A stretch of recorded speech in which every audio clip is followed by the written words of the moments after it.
Marnie strolled right into the woods and never came back. We waited for her.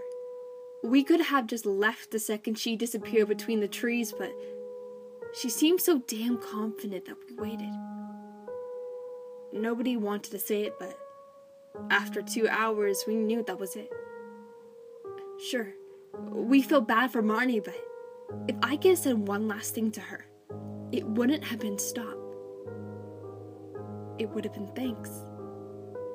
It was her and not me. So if I feel anything from Marnie, it's gratitude, not pity. In the end, it was probably always going to be her anyway. She found it. The small stone chapel had just sat there in its little clearing, protected by a ring of trees. Marnie saw it first and crashed to the bushes, calling out for us to follow. How had we never found it before? Perhaps it didn't want to be found. It was deeper in than we'd ever been, right in the heart of the woods, it felt like. The air was cold. More than that, it was dead. Nothing moved or made a sound. I now know that that place was never meant to be found, not by human eyes. It was far too sacred for that. There were a few lines of stone pews and a raised stone altar. That was it. And yet, there was something more. There existed more in this place that could be seen. I wanted to leave, but Marnie thought it was funny.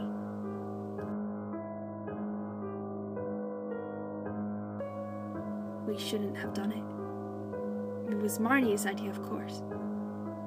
Let's do a ritual sacrifice to appease the gods, she giggled. Elizabeth laughed too.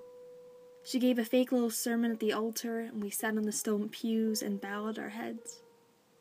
It was kind of funny, and it might have been fine if we stopped there, but Marnie was insistent. We need a sacrifice, she said. The others went off in search, but I stayed seated. I should have just left, but there was something about that place. I felt connected to it.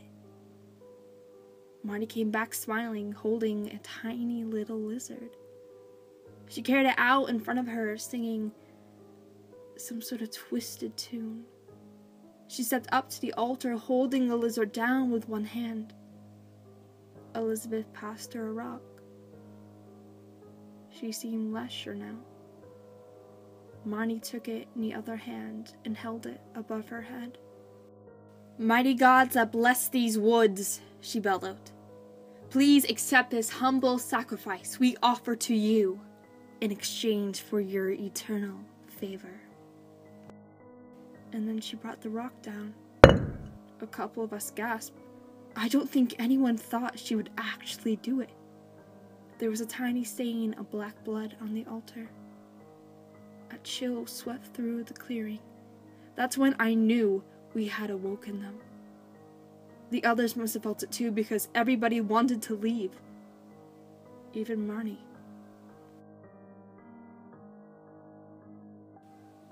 She waited a whole week before asking us to go back there with her. She passed it off as a sudden whim, but I could tell the idea had been preying on her. It was in her eyes. They lost all focus. We went with her right to the edge of the woods. And then we all backed out. She laughed at us, said we were scared. We were scared, but we weren't stupid. She tried to convince us, but in the end, the need was too strong. She decided to go by herself. And we let her. It was easier not to talk about it. The police all had questions, but we never mentioned what had gone on in the woods.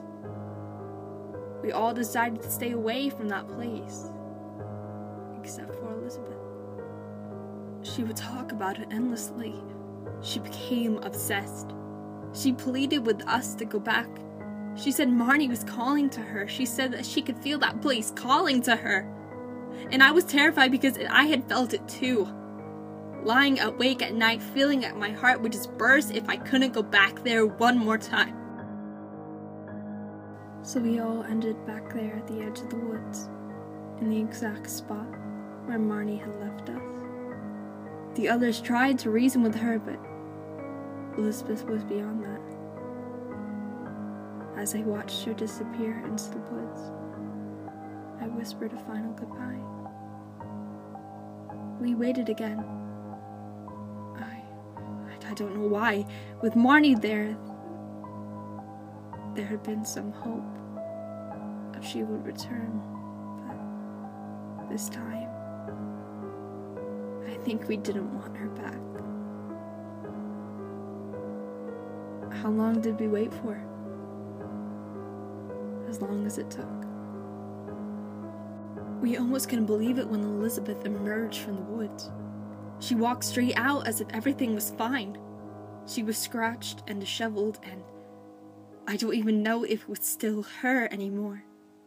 She walked up to us, just stood there looking around at each of us with a lovely little smile on her face. In her hands she held a rock. "Watch this," she said. And she smashed the rock into her left eye. Blood poured down her face as she let out some ungodly shriek, some horrible mix of laughter, crying, and screaming. We ran. We left her there, screaming and laughing as we ran. That high-pitched wailing was the last thing I ever heard from Elizabeth. The damage done to her eye was irreparable, and she was admitted to a mental institution. She's still there. Actually, it wasn't the last I heard of Elizabeth. Not exactly. I visited her just once, about a month after the incident. It was still her body, but any semblance of Elizabeth was long gone.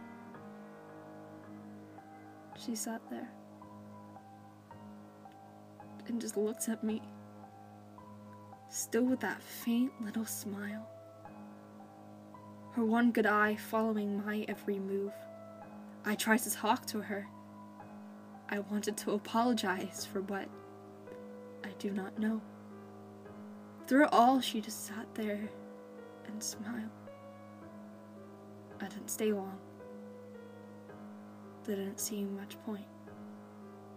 She waited for me to reach the door before speaking. Was it a warning or simply her way of showing me that she held me responsible?